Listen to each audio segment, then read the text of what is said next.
What's up, Cowboys Nation? I know. The frustration is real, man. It's been a crazy roller coaster season with losses that just feel like they rip our soul out, and that ghost of disappointment is always hanging over Dallas. It's easy to point fingers at the team, the defense, or the coaching staff. But today, we're flipping the switch.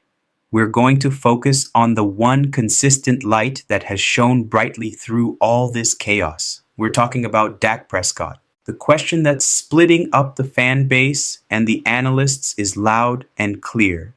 Can a quarterback be considered MVP if his team can't find the consistency of a Super Bowl contender? To answer that, we have to look at the cold, hard facts. Forget the feelings. Let's look at the numbers.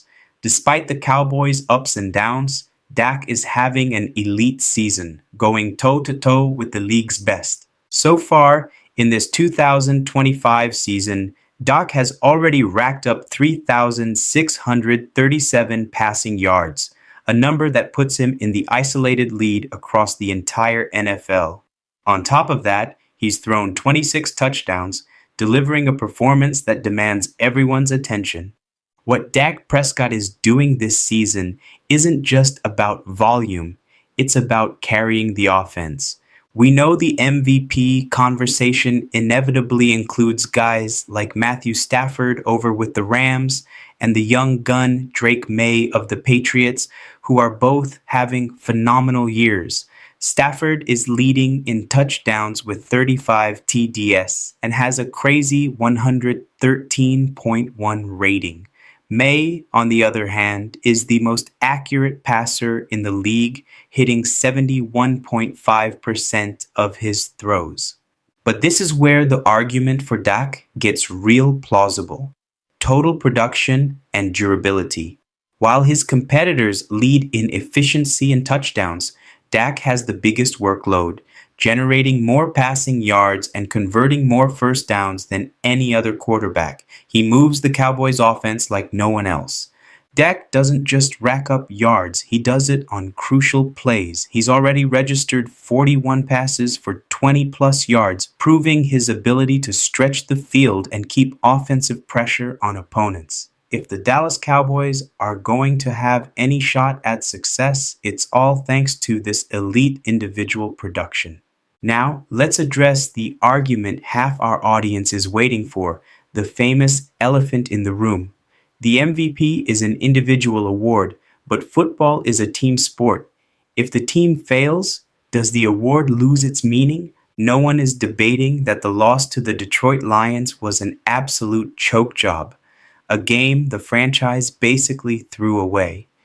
And yeah, historically, the MVP almost always goes to the quarterback on a team that's a top 3 contender in the league. But here's our dilemma. The role of an MVP is to be the most valuable player. What if the most valuable player is the one whose performance prevents the team from completely sinking, even when others fail? Is it fair to penalize him for an inconsistent defense or questionable coaching decisions? The case for Dak Prescott is strong. He's got the numbers, the leadership, the consistency, and the qualitative proof that individually he's playing MVP level football. What stops him is the context of the franchise around him. This is perhaps the ultimate what if story of this season. What if Dak was on a team with the efficiency of Stafford and Maye? He'd be the absolute favorite for the award. The final decision comes down to your definition of valuable. Is he the best individual player in the league or the player who contributed the most to the best team in the league? Dak's performance forces us to rethink that definition. Now it's your turn. I want to hear your take. Does Dak Prescott deserve the 2025 MVP, even if the Cowboys fall short of title expectations?